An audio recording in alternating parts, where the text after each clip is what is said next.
Kemarin waktu gua recording sama Eza Hazami, Eza tuh bilang katanya tuh gaji di tech company ya, startup itu pada overprice. Emang overprice, bro? Eza pasti kaget dia.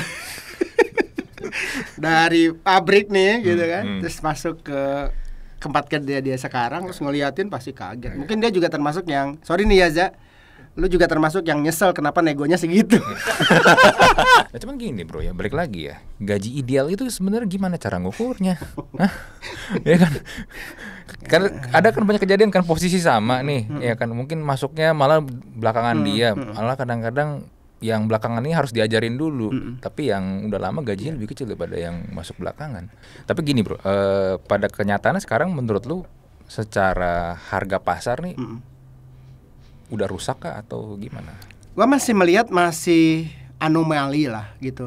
Kan tadi ya kalau di atas 30% sih enggak lah ya menurut gua ya. Anomali itu tetap ada. Balik lagi kalau cuman memang akan sangat jomplang.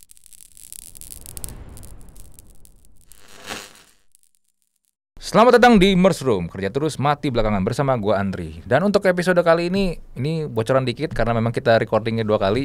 Jadi bajunya masih sama dan guestnya masih sama, Dudi Arisandi dari tiket.com. Apa kabar bro? Baik bro, Ya, baik. Ya gimana nih IPO nih? Cuan dong. Doakan. Aduh. Nah untuk episode kali ini nih kita mau bahas sesuatu yang ya mungkin buat orang sensitif, tapi buat orang juga tertarik untuk pengen tahu lebih banyak karena banyak pertanyaan-pertanyaan yang gue juga banyak menanyakan hal-hal yang menurut gue nih nggak masuk di akal. Ngomongin tentang gaji. Kemarin waktu gue recording sama Eza Hazami, Eza tuh bilang katanya tuh gaji di tech company ya, startup itu pada overprice. Emang overprice bro? Eza pasti kaget dia. Dari pabrik nih gitu kan, terus masuk ke tempat kerja dia sekarang, terus ngeliatin pasti kaget. Mungkin dia juga termasuk yang, sorry nih ya Za, lu juga termasuk yang nyesel kenapa negonya segitu. Kalau budgetnya gede ya. Padahal budgetnya gede loh Za. Langsung provokasi gue. Jadi gini, kita harus bedain startup mana gitu ya. Karena ini juga jangan dibikin jadi kayak pembenaran untuk semua startup. Akhirnya kasihan tuh startup kecil yang buat bayarnya nggak sanggup gitu ya. Gitu. Bahkan mungkin si foundersnya nggak terima gaji apa-apa dulu gitu ya. Tapi akhirnya mereka nggak bisa narik orang bagus kan gitu. Karena kayak gitu. So tapi di startup yang mungkin sudah mulai dapat duit nih ya, terutama gitu, sudah ada yang nyuntikin duitnya, ya memang kayak gitu, memang untuk beberapa posisi tapi ya, jangan juga kayak ya kayak HR masih cupu kali ya gitu ya, tapi ya untuk beberapa posisi yang susah di market, kayak engineer di teknologinya gitu, di engineer. Dan juga di produk misalnya atau di business development. Nah itu bisa dibilang aku bisa dibilang mungkin itu bukan mungkin sih, memang kalau ngelihat ngelihat dari tren dibandingkan dengan gaji di industri lain, ya boleh dibilang overprice. Gitu. Boleh dibilang overprice. Iya. Tapi Ndri, kenapanya kan lu pasti pertanyaan berikutnya kenapa ya? Iya benar. Gue langsung tebak. Kenapa begitu terjadi? Karena memang ada gap antara kebutuhan di industri dengan kompetensi yang dipunya sama posisi-posisi itu, gitu ya. Jadi nyari orang yang butuh banyak, ini kan supply demand. Supply and demand. Yang butuh banyak di market yang bisa begitu tuh sedikit gitu. Ya akhirnya naik gitu. Emang market seberapa dikit sih, seberapa langkanya sih bro? Kalau untuk kayak engineer kalau nanya lulusan pasti banyak bro. Banyak sekolah banyak di Indonesia. Apalagi abis itu ikut bootcamp ya kan, bayar sekolah lagi. Banyak di Indonesia. Belum bootcamp. Gitu. Tapi yang benar-benar bisa kerja, ya, yang benar-benar bisa mikir gitu. Karena kan rata-rata buat startup atau perusahaan digital yang baru mulai, mereka nggak cukup waktu untuk nurturing tuh nggak cukup waktunya. Mereka minta yang langsung jadi, dan ketika minta langsung jadi, ya ada harga, ada Ada barang ada harga iya, gitu. iya. Udah pasti tuh. Itu logik sederhana sebetulnya. Dan ini pernah terjadi dulu juga kok. Ketika industri teknologi awal-awal tuh dulu. Ya, ketika ada komputer di awal segala macam. Semua lulusan IT itu mahal banget, Dri. Oh iya. Nah, bener. itu. Nah, sekarang kejadian lagi gitu ya. Bedanya kalau dulu kan sistem gitu ya. Kalau sekarang apps gitu ya sama segala macam itulah namanya gitu ya. Ini yang menyebabkan tadi akhirnya talent yang bagus langka, ya, yang nyari banyak, jadinya naik tuh harganya. Dan beberapa itu kan nggak mau nurture tadi yang lu bilang. Akhirnya si Eza ngambil anak gua misalnya gitu kan. Oh, Eza ada ambil anak lu? Enggak, ntar gua inget-inget dulu. misal nih, karena kan kita temanannya sama Eza. Jadi tempat lain tuh ngambil yang udah jadi. Anak tiket yang udah jadi udah 2-3 tahun di tiket, 2 kali lipatin aja, dia nggak mesti nurture kok. Gitu. Iya. Nah, biasanya ketika ada anak kayak gitu di kantor, Pak ditawar 2 kali, ya udah lu pindah aja. Kalau 2 kali, gue susah dong. Karena kalau gue naikin dia, memang ada upaya retention biasanya, tapi nggak sampai kayak gitu kan. Kalau yang 2 kali pasti gue lepas. Karena kita juga nggak sanggup. Nanti ngerusak yang di dalam. Karena ya dong. Mau nggak mau lu harus bikin adjustment lagi kan. Suka nggak suka kadang-kadang orang di dalam kan masih lihat-lihatan gaji, bro. Kok levelnya sama, gajinya jauh banget bedanya gitu. Nah itu yang kita coba hindarin sebetulnya. Sampai situ dulu deh. Iya. Nah, cuman gini bro ya, balik lagi ya. Gaji ideal itu sebenarnya gimana cara ngukurnya? Ya kan? Karena ada kan banyak kejadian kan posisi sama nih, ya kan mungkin masuknya malah belakangan dia, malah kadang-kadang yang belakangan ini harus diajarin dulu, tapi yang udah lama gajinya lebih kecil daripada yang masuk belakangan. Iya. Nah, itu. Apalagi ya akhirnya orang ya udah biar naik gaji resign aja atau pura-pura resign gitu. Iya kan? Biar dinaikin gajinya gitu. Yang bluffing gitu, gue mau resign nih, gue keterima gini kan. Lu pernah kayak gitu pastilah. Kayak gitu zaman dulu. Gue juga pernah soalnya, Gue pernah. Iya, serius. Jadi nggak usah zaman startup begini nih. Gue juga dulu pernah. Bagaimana pun hubungan karyawan dan bos itu gue kan. Karena di waktu awal-awal karir gue, mohon maaf dulu pernah begitu gitu. Pernah kok. Ya kita kan bisnis kan sebenarnya. Iya. Kan kita butuh. Iya, kita butuh. Dia juga butuh. Iya. Nah, kalau bicara ngukurnya gimana gitu ya. Ya kan kalau soal duit mah kagak ada yang cukup kali. Logiknya kan begitu ya. Iya, benar. Logiknya kagak ada yang cukup. Nah, akhirnya apa yang terjadi adalah kita nih orang HR kan nggak bisa juga main nebak-nebak, nggak bisa naruh paling tinggi nanti duit di bawahnya habis gitu kan. Atau jor-joran, karena resikonya tinggi loh, Andri. Ketika kita bayar mahal-mahal kan semuanya ngejar growth ya.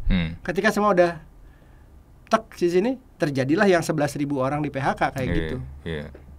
Ya dan sebenarnya buat karyawan ketika dia udah gajinya ketinggian mau pindah ke tempat lain juga jadi nggak lebih gampang. Iya dong. Itu karena udah terbiasa digaji gede. Iya. Ya ketika di PHK bingung. Company lain pun belum tentu mau terima gitu. Iya, itu mungkin juga jadi reality check juga nggak sih bro? Karena ternyata di industri nih posisi dia atau pekerjaan dia ini ternyata kalau di perusahaan lain ternyata nggak segede itu. Nah, makanya apa yang dilakukan oleh HR sebetulnya untuk bisa menjaga tadi. Jadi sebenarnya kalau strategi kompensasi di manapun gitu, kalau gua lihat para praktisi HR tuh nerapin 2. Mereka tuh jaga external competitiveness namanya, sama jaga internal equity. Kalau external competitiveness itu gimana supaya gaji dia dengan market, kebijakan gaji di perusahaan dengan market itu nggak terlalu jomplang supaya nggak mudah dibajak. Kalau internal equity jagain di dalam itu jangan sampai rentangnya terlalu gede di jabatan yang sama, posisi yang sama, level yang sama misalnya. Ya fresh grade masa ada fresh grade yang satu 10 juta, yang satu 15 juta, bahaya kan kayak gitu misalnya. Jadi dijagain tuh rentang itu. Nah cara dapetinnya tuh sekarang tuh biasanya kita dibantu oleh pihak yang membantu kita melakukan salary survey. Nah banyak juga perusahaan-perusahaan yang bersyukur sih aku kalau waktu di awal tahun di awal join tiket tuh masih sedikit yang join salary survey karena mahal. Tapi kan sebenarnya benefitnya jangka panjang untuk ngejagain supaya di Indonesia ini aku bisa ngomongnya besar gitu ya, ngomong di Indonesia ini kita juga bisa jangan overprice tadi dan juga jangan bayar orang terlalu murah gitu. Kan ini sebenarnya kenapa kita perlu ikut salary survey sebenarnya, tapi kan memang mahal nih kebetulan gitu ya. Nah jadi yang kita lakukan adalah dan bersyukur nih kalau sekarang tuh banyak nih unicorn ikut itu salary survey. Jadi kita tahu, jadi bukan gaji orang tapi gaji posisi. Ya, seorang engineer di level ini tuh berapa nih gajinya gitu. Rentangnya ya, bukan persisnya. Nah akhirnya kita main di sana, Ndri. Itu caranya supaya kita nggak kegedean, walaupun namanya istilahnya apa ya, kalau namanya ada yang beda sendiri pasti ada lah gitu. Anomali itu pasti ada gitu. Anomali itu pasti akan selalu ada. Masalahnya adalah ketika anomalinya 30% berarti bukan anomali. Ada yang salah dari struktur gaji lu gitu. Iya. Cuman gini bro ya, kalau menurut gue ya, ini mungkin juga salah satu impact kalau gaji itu tidak transparan di awal bro. Transparan seperti apa yang diharapkan? Ya, gue kan juga pernah ngobrol sama lo tentang ini kan ya. Maksud gue gini, kita kadang-kadang kalau mau nego gaji itu kayak orang kucing-kucingan, kayak beli kucing dalam karung, ya kan? Gue kan pernah berapa kali bro ya ditawarin posisi ini ya. Maksud gue dia harusnya ketika dia menawarkan, bukan gue yang apply, ketika dia menawarkan harus dia lihat dong posisi gue sekarang apa, ya kan? Kan sebenarnya lu bisa cek, apalagi sekarang gampang kayak di LinkedIn gitu kan, lu bisa cek kan posisi gue apa, gue kerja di mana. Tapi ketika dia menawarkan, kan kita katanya nih nggak boleh nih ngomong gaji dulu di awal nih, katanya nggak ini kan, katanya nggak sopan lah, nggak apalah bla bla bla. Tapi akhirnya ketika kita sudah melewati proses yang menurut gua kadang-kadang lumayan membuang waktu ya, ini opini pribadi gue yang lumayan membuang waktu ya. Akhirnya dia baru bilang, gajinya nggak cukup pak. Kenapa nggak bilang di awal gitu loh? Harusnya kan sebenarnya ini semua kan bisa kita bikin lebih ringkas, lebih efektif dan efisien ketika lu bilang di awal. Benar. Untuk posisi ini nggak perlu bilang secara saklek ya, kayak tadi bilang range aja ya, range-nya segini nih pak, bapak gimana, oke gak? Kalau oke kita lanjut nih. Kan sebenarnya lebih enak gitu kan. Ya cuman akhirnya kalau kayak gini-gini nih, akhirnya kan itu kan ya memang bener ada yang intip-intipan, tapi ya kita nggak bisa transparan kan. Waktu itu gue juga pernah kasih compare kan, kenapa nggak kayak industri di bola aja gitu loh. Kita aja awam tahu gajinya Cristiano Ronaldo, gajinya Messi di klubnya berapa kan. Jadi kita kalau misalnya mau yang bisa dilihat tuh yang gitu-gitu biasanya eksekutif ya. Di eksekutif kan kalau di luar juga transparan banget tuh gaji CEO-nya ini gitu kan, gaji ini tuh apalagi kalau udah IPO kan, kalau nah hal-hal kayak gini sih buat gue yang ya transparansi ini jadinya kan memang balik lagi ke kebijakan proses rekrutmen di setiap perusahaan. Ya, kalau dalam kasusnya tiket gitu ya, dalam kasusnya di company aku juga yang sebelumnya, kita memang itu jadi bagian diskusi awal sih, supaya menghindari tadi, karena yang buang-buang waktu sebenarnya bukan kandidat doang. HR-nya sendiri. HR kan? Juga buang-buang waktu. Iya bener, aduh, gitu 2 minggu belum lagi pas kalau. Gue percaya tuh ada caranya lah, ya menanyakan kandidat gitu ya, atau range kita, gaji kita di sini itu ada, dan memang sangat confidential between kandidat dan si rekruternya. Gitu. Di awal aja. Aku sih di awal. Di awal aja harusnya bilang aja, ini Pak, ada sebelumnya kita gitu. Ini ya, ini range segini, Bapak oke gak? Ya kalau misalnya gua udah dapat 50 nih, terus ditawarin 20 kan gue bodoh ya. Kalau misalnya gua ambil kan. Iya, makanya kadang-kadang suka itu, gue bilang beli kucing dalam karung, akhirnya kayak gini-gini nih. Harga rusak, ya kan? Secara dan perlu digarisbawahi juga gini lah. Kita nggak cuman bisa batasin kalau sekarang ya ngomongin bahwa ini startup yang kayak gini atau digital company. Sekarang udah nggak gitu. Karena banyak perusahaan-perusahaan yang konvensional dalam tanda petik pun mereka kan jadi go digital.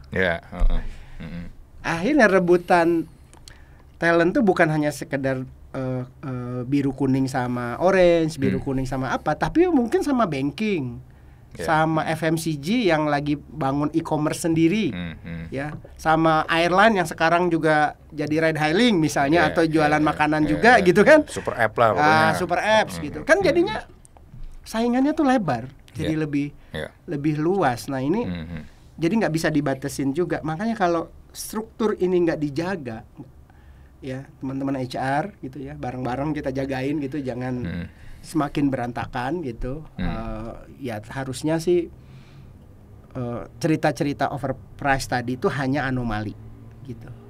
Ya berharapnya seperti itu, dan cerita-cerita dan semuanya tuh akan, aku percaya tuh semua akan corporate pada waktunya. Kayaknya gue udah pernah ngomong hari ini ya. Semua akan corporate pada waktunya, semua harus lebih structured gitu ya.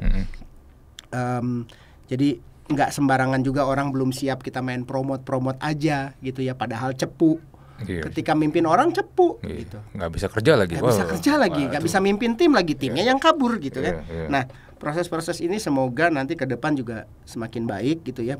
Bukan hanya sake of supaya orang yang nggak hilang gitu ya, tapi memang kita mencoba membuat praktek organisasi itu dalam development talent yang lebih baik aja gitu. Iya. Tapi gini bro, pada kenyataannya sekarang menurut lu secara harga pasar nih udah rusak kah atau gimana? Gua masih melihat masih anomali lah gitu. Kan tadi ya kalau di atas 30% sih enggak lah ya menurut gua ya. Anomali itu tetap ada. Balik lagi kalau cuman memang akan sangat jomplang gitu. Aku lebih bilang gitu ya, jomplang aja. Bahwa overprice iya, tapi jadinya tuh jomplang antara early startup dengan mereka yang udah scale up, itu jomplang banget. Akhirnya tuh yang di bawah agak kesulitan untuk bisa berkompetisi lah gitu ya, untuk bisa dapetin talent yang pro hire gitu. Unless mereka tuh di hire sebagai dengan level yang lebih tinggi. Iya, kadang-kadang ada Kadang-kadang orang kan harus seperti iya, itu. ada orang yang mau. Ya udah gue baru bisa gaji lu segini tapi lu di posisi ini ya. Gitu. Iya. Nah, itu kembalilah ke masing-masing kebijakannya company lah gitu ya. Iya. Dan semoga juga market semakin atau tenaga kerja Indonesia juga semakin baik gitu ya. Artinya kalau supply-nya banyak gitu, kan lebih kejaga harga pasar gitu ya. Harapannya kan seperti itu ya. Gitu. Nah, itu yang aku pikir mesti diliatin lah gitu sama kita. Tapi nanti kalau supply-nya banyak, di sisi employee-nya harus harus ketat bener tuh, kerjanya. Ya, tuh, iya, bener. Karena lu jadi gampang diganti. Iya, lu gampang diganti. Quiet firing deh gitu. Quiet firing, ntar ujung-ujungnya dibikin gak betah aja inilah. Iya sih. Teman 2023 bro, menurut lu ya kan pada teriak-teriak resesi lah ya. Tapi menurut lu secara harga pasar ini apakah akan dikoreksi kah 2023 nih? Gue melihat akan koreksi sih. Orang akan lebih bisa, akan juga ya pindah akan sangat hati-hati. Hiring akan sangat hati-hati. Kan udah bukan rahasia lagi nih. Sekarang ini kalau ini video ditayangin masih di tahun ini kan udah bukan rahasia kalau banyak company sekarang freeze hiring kan. Karena mereka nggak tahu tahun depan mau gimana. Bener dong. Gitu. Jadi akhirnya harga kejaga dulu nih sementara ini. Dan kita udah cukup mature, udah punya peta misalnya kebutuhan-kebutuhan dan bahkan perguruan tinggi juga diharapkan tuh udah tahu sebenarnya kebutuhan industri apa gitu ya. Jadi udah mulai mengarah ke maturity yang lebih tinggi lah. Harusnya lebih stabil aja, nggak ada lompatan-lompatan kecuali di level tinggi ya. Kalau di level tinggi namanya hijack-hijackan ya. Jadi kadang-kadang ya harganya nggak karu-karuan sih, itu masih lah gitu. Tapi kalau sekarang kan bahkan di level mid ke bawah aja masih rebutan-rebutan juga. Iya. Menarik ya. Berarti 2023 nih mungkin nih yang sekarang mau coba cari tempat baru nih mungkin juga harus ya gue mau reconsider provokasi aja. Provokasi aja, lu nyari yang tempat lebih job security-nya tinggi dulu lah gitu, jangan aneh-aneh gitu. Iya. Itu aja sih. Kecuali lu memang tipikal petualang sejati gitu ya, udah silakan. Iya, atau kalau nggak ya kalau dia mau buka bisnis sendiri ya, lain cerita lah ya. Iya sih, menarik sih karena ini kalau ngomongin gaji nih selalu ini pasti akan ada aja. Lu mending gue begini, terus tiba-tiba bandinginnya gajinya kayak lucu tuh kemarin apa di komen bandinginnya gajinya guru. Ya come on man. Aduh. Konteksnya nggak masuk gitu loh. Kalau lu bandingin sama gaji guru. Istri gue guru loh. Iya makanya. Honornya 12 tahun. Iya makanya. Kalau dibandingin sama engineer baru lulus pun gitu, kayak bumi dan langit. Iya benar. Karena nggak bisa. Iya, karena guru masih tetap ada stigmanya tuh mengabdi. Itu yang susah buat dirubah. Jadi bukan profesional kan. Pas sebenarnya kan ini kerja profesional. Walaupun ya harusnya kagak gitu juga. Iya, gitu. Iya kan. Iya. Agak gitu juga. Malah harusnya perhatiannya jadi lebih baik sih. Iya, tapi ya PR besar lah buat siapapun nanti di 2024. Wis. Nggak nyerempet. Yuk lanjut. 2024. Bahas yang lain. Oh iya, siapa nih? Ya udahlah, gua tutup dulu lah ya untuk Mushroom episode kali ini daripada kita jadi podcast politik. Gua Andri dan Dudi Arisani dari Tiket. Mohon pamit, kita jumpa lagi di Mushroom episode berikutnya. Bye.